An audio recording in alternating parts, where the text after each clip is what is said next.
네, 감사합니다. 무덥던 여름 날씨도 이제 다 지난 것 같아요. 이제 쌀쌀해요. 아침 새벽에 또 춥기까지 오고, 어, 설악산에 눈도 왔다고 그러는데 이제 완전히 겨울이 이제 시작되는 것 같습니다. 여러분 옷도 잘 입고 다니시고 또 건강에 또 유의하시기 바랍니다. 오늘도 이 성전에 나와 예배드린 여러분의 가정과 삶의 자리 가운데 하나님의 크신 평강의 은혜가 저고 넘쳐나기를 간절히 축원합니다. 사람을 낚는 사명자의 길이라는 제목을 통해서 오늘 말씀을 같이 나누고자 합니다. 예수님께서 공생애를 시작하시면서 제일 먼저 하신 일이 있습니다. 그것이 무엇이냐면 제자를 삼는 거예요. 제자를 삼는 거. 그래서 먼저 제자를 삼기 위해서는 또 주님께서는 제자를 또 부르실 수밖에 없는 거죠. 제자를 부르시고 그 제자를 부르셔서 다시 또 복음의 전파의 사역지로 보내시는 우리 주님의 사역을 우리가 볼 수 있습니다.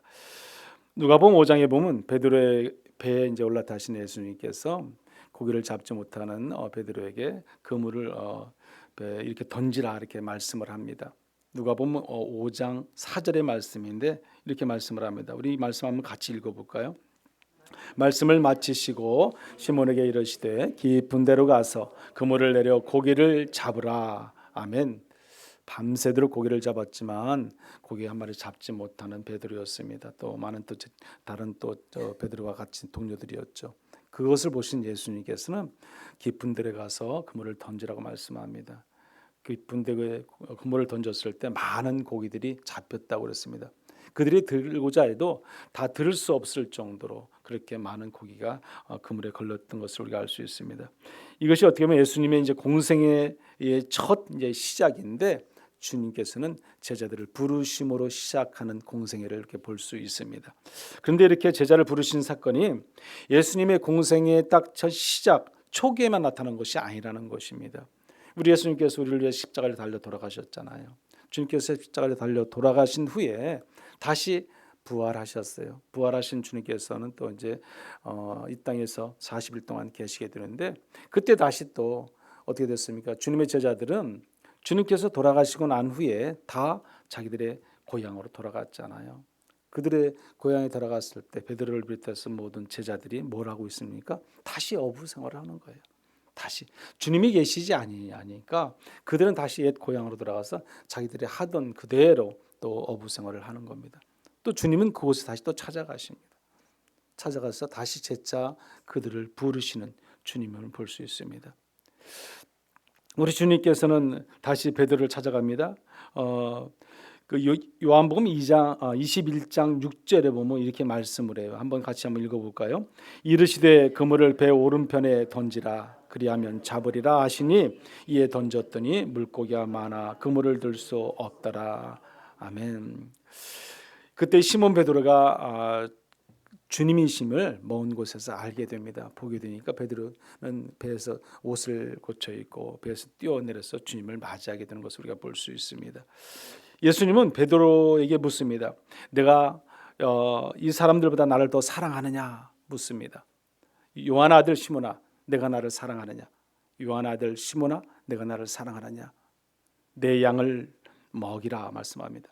또 내 양을 치라 말씀하십니다. 내 양을 먹이라 세 번씩이나 반복해서 주님을 말씀하십니다. 그렇게 말씀하신 후에 주님께서 뭐라고 말씀합니까? 나를 따르라 그렇습니다. 다시 주님의 제자로서 너희들은 나를 따르라 주님께서 명령하시는 것을 우리가 볼 수 있습니다. 오늘날 우리의 주님은 우리들을 사람 낚는 또 사명자로 부르시고 있음을 여러분들 믿으시기 바랍니다. 언제 어디서나 우리는 하나님의 사명자로 복음 전파의 사명자로 우리가 쓰임 받을 수밖에 없는 우리라는 것을 여러분들 아시기 바랍니다.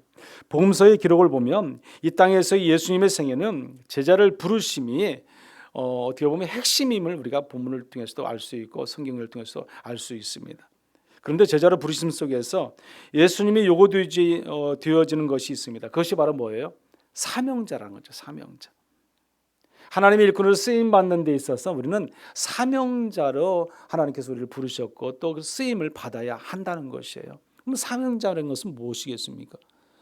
주님의 일을 위해서 우리가 헌신하며 우리가 달려가는 일을 감당하는 자예요. 헌신의 마음이 있어야 돼요. 헌신이 없으면은 사명자로도 우리가 설 수 없습니다. 오늘 저와 여러분은 주님의 헌신자로 또 사명자로 주님 앞에 나아가는 오늘 이 시간 되시기를 간절히 소망합니다. 오늘 본문 속에서 그물을 던지던 베드로와 안드레에게 예수님은 나를 따라오너라 분명히 말씀합니다. 나를 따라오라고 말씀합니다. 오늘 성경 말씀입니다. 19절 말씀 한번 같이 읽어보겠습니다. 말씀하시되 나를 따라오라 내가 너희를 사람을 낚는 어부가 되게 하리라 하시니 아멘. 그러자 베드로와 안드레는 어떻게 합니까? 여기 19절 말씀 바로 20절에 보면 이렇게 말씀을 합니다. 그들이 곧 그물을 버려두고 예수를 따르니라. 아멘. 우리 주님께서 나를 따르라 말씀할 때 주님의 제자들은 곧장 그물을 버려두고 예수를 따랐다 말씀합니다. 여러분, 그물을 버렸다는 것은 지금까지 이 베드로가 생계 수단으로 삼았던 거예요. 그 그물이 없으면 고기를 잡을 수 없는 거죠. 먹고 살 수 있는 막막한 길이에요. 그죠? 없는 거지 않습니까? 그물이 있어야만이 베드로는 살 수 있는 길입니다. 그런데 그 그물을 버렸다는 겁니다. 먹고 살기 위해서 지금까지 사용했던 어떻게 보면 도구죠. 오늘날 우리의 사람들 보면 직장을 말할 수도 있는 것이고 사업장을 말할 수도 있는 거죠. 내가 먹고 살기 위해서는 직장이 있어야 되고 사업장이 있어야 되고 어떤 일터가 있어야 되는데 그 모든 것을 다 버렸다는 거예요. 그리고 주님을 따랐다 말씀을 합니다. 열왕기상 19장에 보면은 이런 말씀이 있어요. 19절 이하에 보면은 엘리야 선지자가 그 후계자로 삼을 엘리사 선지자를 이렇게 이제 선택해서 부르는 그런 내용이 나옵니다. 거기 보면 그 엘리사 선지자는 무엇 하고 있어요? 밭에서 소 12겨리를 통해서 밭을 갈고 있어요. 일을 하고 있는데 엘리야 선지자가 그 엘리사 선지자를 부르잖아요. 그 부르심의 소명을 받은 엘리사 선지자는 어떻게 해요? 소 한 겨리를 어떻게 해요? 잡아가지고 잔치를 벌입니다. 잔치를 벌이고 그 아버지를 떠나서 뭐 자기가 가지고 있는 모든 재산 모든 걸 다 버리고 어떻게 해요? 소명받은 자로 엘리야 선지자를 따르잖아요. 오늘 저와 여러분이 정말 내 가진 것이 아무리 많이 있고 뭐 풍족하더라도 하나님께서 우리를 부르시면 우리는 소명받은 자로 사명자로서 우리는 달려갈 수 있을 줄 믿습니다. 이 엘리사 선지자처럼 내 모든 것을 다 버리고라도 내려놓고라도 우리는 주님이 부르시면 우리는 네 하고 달려갈 수 있는 저와 여러분들 되시기를 간절히 소망합니다. 주님은 또한 야고보와 요한을 또 보시고 또 이렇게 부르시는 내용이 나옵니다. 여기 보면은 이렇게 21절 말씀 한번 같이 읽어볼까요? 21절 거기서 더 가시다가 다른 두 형제 곧 세베대의 아들 야고보와 그의 형제 요한이 그의 아버지 세베대와 함께 배에서 그물 깁는 것을 보시고 부르시니 아멘. 야고보와 요한을 또 주님께서 부르십니다. 그럴 때 22절 뭐라고 말씀합니까? 우리 한번 22절도 같이 읽어보죠. 그들이 곧 배와 아버지를 버려두고 예수를 따르니라. 아멘. 배와 아버지를 버려두고 이렇게 말씀을 합니다. 누가복음 5장 11절에도 보면은 그들이 배들을 육지에 대고 모든 것을 버려두고 예수를 따르니라 그랬어요. 예수님의 부름의 제자들은 배와 그물과 아버지를 다 버려뒀다는 거죠. 그들이 필요한 모든 것들, 그들이 꼭 있어야 할 것들을 다 버려뒀어요. 그런데 특히 여기 보면 아버지를 버렸다 이렇게까지 기록하고 있습니다. 여기서 우리가 한 가지 의문점이 생기잖아요. 어떻게 배를 버리고 그물을 버리는 건 이해가 될 수 있는데 아버지를 버릴 수 있느냐 그러지 않습니까? 여기서 아버지를 버렸다고 해서 그냥 아버지를 내동댕이 치고 뭐 어떻게 버린 것이 아니라는 거예요. 그것은 아니고 우리가 아버지의 어떤 뜻, 그 어떻게 보면 사상과 관습 또 그런 것들을 버렸다는 거죠. 또 하나는 뭐냐면 부모가 가지고 있는 뭐 우상들이 있을 수 있는 것이고 그런 모든 것을 버렸다 말씀합니다. 여러분 아브라함이 하나님께서 갈대아 우르에 떠나라고 하실 때 그곳을 떠나게 되고 하나님 말씀에 순종하잖아요. 근데 아브라함이 원래 그 갈대아 우르에 살 때 그곳에는 조상 대대로 내려오면서 우상을 섬기던 곳이에요. 그러니까 하나님께서 떠나라고 하시는 거예요. 그러니까 아브라함은요 두말하지 않았어요. 네 하고 그냥 순종했어요. 오늘 저와 여러분도 마찬가지입니다. 하나님께서 우리를 부르시면 네 하고 달려갈 수 있는 그런 순종의 믿음이 우리 가운데 있어야 됩니다. 하나님의 순종한 자는 반드시 그 대가를 지불해 주신 분이 하나님이세요. 순종은 축복의 통로가 되거든요. 그래서 우리는 하나님 말씀대로만 순종하고 살면 하나님께서 우리의 삶의 자리 모든 것을 책임져 주실 줄 믿습니다. 마태복음 10장 37절 38절에 보면 이렇게 말씀을 합니다. 우리 한번 같이 읽어보죠. 아버지나 어머니를 나보다 더 사랑하는 자는 내게 합당하지 아니하고 아들이나 딸을 나보다 더 사랑하는 자도 내게 합당하지 아니하며 또 자기 십자가를 지고 나를 따르지 않는 자도 내게 합당하지 아니하니라. 아멘. 이와 같이 말씀을 잘못 어떻게 보면 또 이 말씀을 좀 이용하면 이단 종파 같이 우리가 신천지나 그런 사람이 될 수도 있는 거죠. 여러분 신천지나 이 사람들 보면요, 신천지를 믿는 것에 대해서 알게 되고 가족 중에 그래서 알게 되면 가족이 나가지 말라고 반대할 거 아니에요. 반대하면 그들이 뭐라고 합니까? 예를 들어서 아내가 나간다 그러면 남편이 거기 가지 말라고 뭐 싸움도 할 것이고 다툼도 있을 것이지 않습니까? 그러면 그 아내는 거기서 뭘 배웠냐면요, 이혼하라고 배웠어요. 이혼하자고 그래요. 이혼요.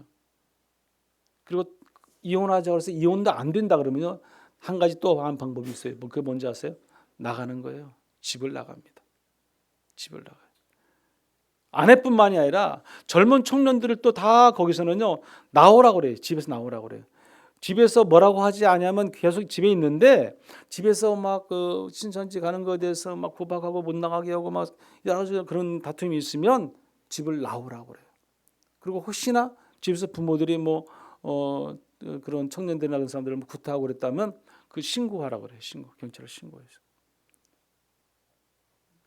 신천지와 같은 이런 이단 종파들이 그들은 그와 같습니다. 오늘 우리가 사람을 낳는 사명자의 길은요, 자기를 부인하고 자기의 십자가를 지는 길이에요. 여러분, 이 사명자의 길은요 쉬운 길이 아니죠.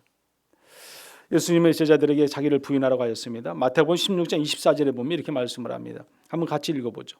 이에 예수께서 제자들에게 이르시되 누구든지 나를 따라오려거든 자기를 부인하고 자기 십자가를 지고 나를 따를 것이니라. 아멘. 자기를 부인한다는 것이 무엇이겠습니까? 포기예요. 포기. 내가 정말 가지고 있는 모든 걸 다 포기해야 되는 거죠. 나를 부인하기 위해서는 내가 가지고 있는 특권, 능력, 모든 걸 다 내려놔야 돼요. 포기해야 돼요. 그래야 주님을 따를 수 있고 주님의 십자가를 짊어지고 갈 수 있는 겁니다. 나는 죽고요, 내 안에 예수만 계셔야 돼요. 우리 안에 예수 마음이 그래서 가득해야만이 우리가 예수의 말씀대로 살아갈 수 있습니다. 사람을 낚는 사명자의 길은요, 영혼구원에 대한 사명자예요. 그래서 전도예요. 전도. 영혼구원이라는 것은 우리가 복음 전파의 사명자로서 살아가는 거거든요. 그래서 예수님은 갈릴리에서 베드로와 안드레와 야고보와 요한을 부르실 때 이렇게 말씀을 합니다. 마태복음 4장 19절에 보면 나를 따라오너라 내가 너희를 사람을 낚는 어부가 되게 하리라. 오늘 본문의 말씀 읽었어요. 우리가 보면 누가복음 5장 10절에도 보면은 이제 후로는 내가 사람을 취하리라 그랬어요. 이제 후로는 내가 사람을 취한다 이렇게 말씀을 합니다. 여기서 무엇을 말씀하고 있습니까? 전도죠. 전도. 영혼구원이죠. 예수님이 12명의 제자를 부르신 목적이 예수님과 함께하며 전도하는 것이라고 분명히 말씀합니다. 제자로 삼은 것은 또 다른 뭐예요? 제자를 삼으라는 것이에요. 또 다른 제자를 삼고 그 제자는 또 다른 제자를 삼으라는 것입니다. 그게 뭐예요? 전도죠. 영혼구원에 앞장서 가라 분명히 말씀하는 겁니다. 여러분, 마가복음 3장 14절에 이렇게 말합니다. 한번 같이 읽어볼까요? 마가복음 3장 14절입니다. 이에 12를 세우셨으니 이는 자기와 함께 있게 하시고 또 보내사 전도도 하며, 아멘. 주님과 함께 있게 하시며 또 하나 하는 것이 뭐예요? 전도도 한다. 전도한다. 영혼구원을 하는 그런 일을 감당케 하시는 것을 볼 수 있습니다. 주님의 제자들은 사명자예요. 어떤 사명자? 복음 전파의 전도의 사명자라는 거예요. 오늘 저와 여러분들도 사명자인데 동일하게 똑같이 복음 전파하는 사명자가 된 줄 믿습니다. 예수를 믿는 믿음의 제자들은 다 사명자예요. 예수를 알고 예수를 믿고 구원받는 자는 다 사명자예요. 우리는 그래서 복음을 전해야 될 사명자라는 겁니다. 날마다 예수 그리스도의 복음 전파하는 사명자로 사도 바울과 같이 사나 죽으나 오직 복음 전파하고 나아가는 저와 여러분들 되시기 바랍니다. 뿐만 아니라 예수님의 스스로 전도를 위해서 오셨어요. 마가복음 1장 28절에도 이렇게 말씀을 해요. 이 말씀도 한번 같이 읽어보죠. 이르시되 우리가 다른 가까운 마을들로 가자. 거기서도 전도하리니 내가 이를 위하여 왔노라 하시고, 아멘. 전도하려니 이를 위해서 왔다. 뭐를 위해서? 전도를 위해서 왔다는 거예요. 전도를. 더불어 승천하시면서도 주님께서는 제자들에게 남겨주신 사명이 뭐예요? 전도거든요. 마가복음 16절 15절 말씀이에요. 16장 15절 말씀인데 한번 같이 읽어보시죠. 또 이르시되 너희는 온 천하에 다니며 만민에게 복음을 전파하라. 아멘. 온 천하. 사도행전 1장 8절도 한번 같이 읽어보죠.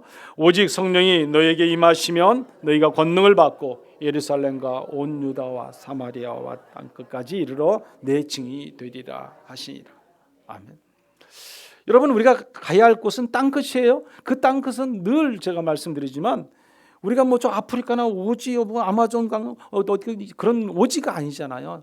땅끝은 내가 살아가는 가장 작은 공동체, 가정의 공동체 안에 땅끝이 있을 수 있고 내 주변에 내 직장과 내 사업장 안에 내가 어느 모임의 공동체 안에 땅끝이 있을 수 있어요. 그 땅끝은 바로 예수를 알지 못하고 구원받지 못하고 살아가는 사람이 있다면, 내가 아는 누군가 있다면 그는 땅끝이란 거죠. 여러분, 전파해야죠. 전해야죠. 우리가 근데 어떻게 보면 가장 가까이 있는 사람을 전도하기가 참 쉽지가 않아요. 어렵습니다. 그게 먼저 누구가 돼요? 우리 가정 안의 공동체잖아요. 저희 가정도 가정 안의 공동체 신앙 안에 다 살면 얼마나 좋겠어요. 그렇지 못해요. 제가 어렸을 때는 그냥 아버지 어머님이 교회 가시고 자 쭉 데리고 뭐 우리 저희는 7남매인데 교회 다 같이 가잖아요. 그러면 9명이 다 같이 교회 가는 거예요. 9명이. 그렇잖아요. 9명이. 할머니까지 10명이네. 맞아요. 10명이 교회 가는 거예요. 10명이. 좀 보기도 좋고 참 좋았던 것 같아요. 그런데 이제 우리가 점점 우리가 형제들이 자라고 성장하고 청년이 되고 또 더 사업을 뭐 세상에 나가고 결혼하고 그때부터 이제 갈라지기 시작하는 거죠. 그때부터 점점 교회를 떠나기 시작하고 세상적인 것을 찾아가게 되고 하나님하고 좀 거리감이 생기는 거죠. 그렇지 않습니까? 그렇지만 부모님은요 늘 기도하는 거예요. 우리 자녀들이 하나님 잘 믿고 구원받고 하나님 나라의 소망을 가지고 천국에 갈 수 있게 해달라고 늘 죽을 때까지 기도하시는 분이 부모님이에요. 저도 저 부모님을 늘 지켜서 보니까 알 수 있죠. 늘 부모님의 기도는 자식들이 잘 되는 거예요. 잘 되는 거. 그냥 부모님들은 뭐 눈만 뜨면 기도하는 것이 다 자녀들이 하나님 잘 믿고 믿음 안에 성장하고 잘 되어지는 거, 잘 사는 거, 행복하게 사는 게 그게 부모님의 간절한 소망이잖아요. 근데 우리 자녀들은 또 그렇게 살지 못한 것이 참 안타까운 겁니다. 저희 형제들도 마찬가지로 다 그렇게 믿음이 있으면 얼마나 좋겠어요. 그렇지 못해요. 믿는 사람이 있고 믿지 않는 사람이 있고 그래요. 지금 예전에는 다 믿었죠. 그런데 지금 그렇다는 거예요. 어제도 여기 위에 축구부 아이들이 왔어요. 그래서 그 아이들하고 저기 같이 대화를 하면서 제가 복음에 대한 얘기를 꺼냈어요. 그래서 예수를 믿어야 된다. 예수를 믿고 너희들이 열심히 축구하면 너희들에게 더 큰 하나님의 인도하심을 통해서 너 축구도 잘할 수 있게 해줄 것이고, 이번에 보니까 올해는 별로 실력이 좀 안 좋았던 것 같아요. 그래서 뭐 무슨 대회에서 이렇게 우승한 게 별로 없어요. 그러니까 3학년 아이들이 어디 이렇게 대학에 이렇게 다 이렇게 제대로 가지를 못했어요. 3학년 친구들이.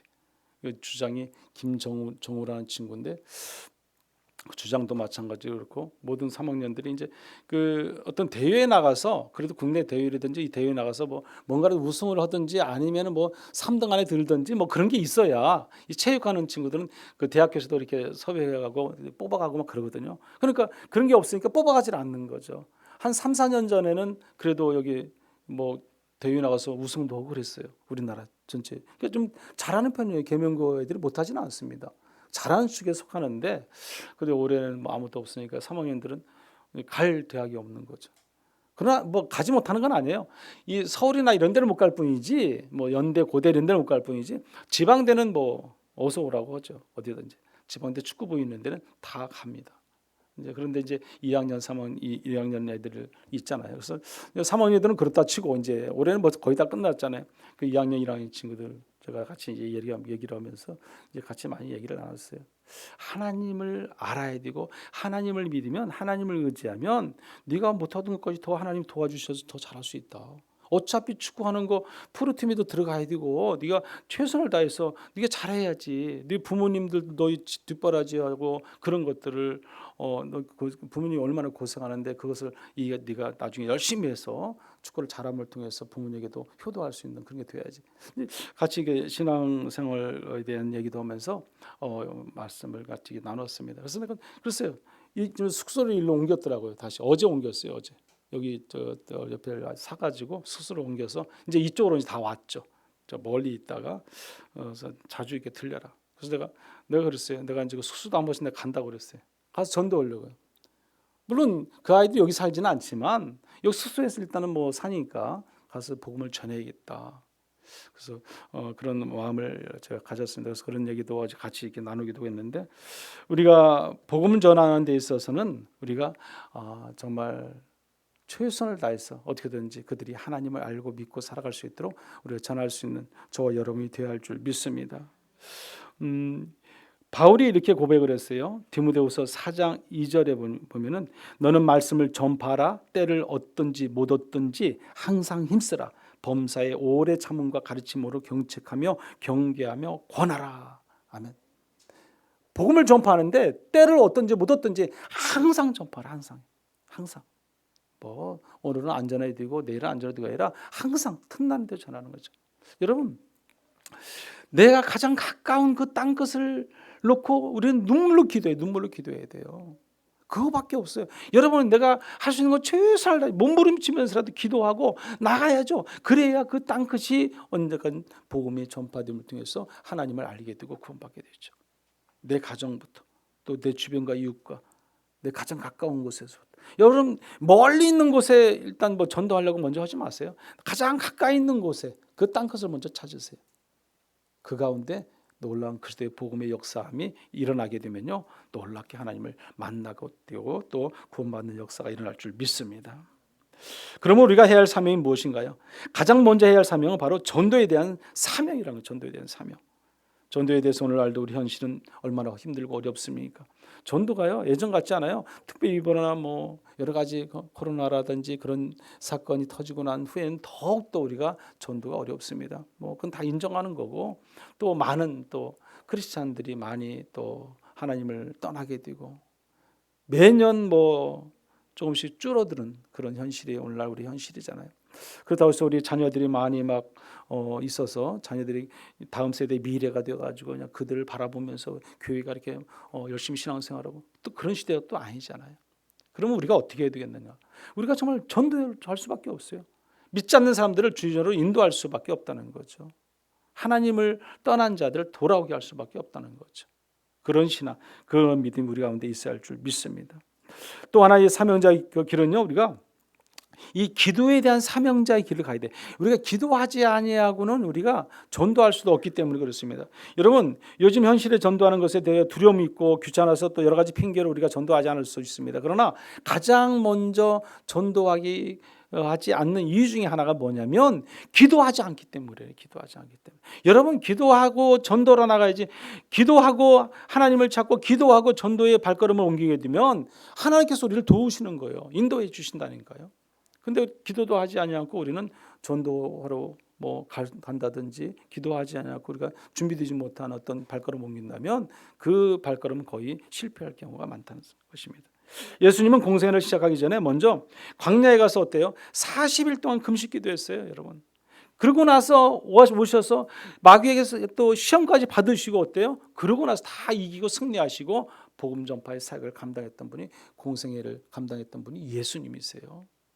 늘 우리는 뭘로 준비돼야 돼? 기도로 준비돼야 돼. 여러분, 기도하지 않으면 안 되는 겁니다.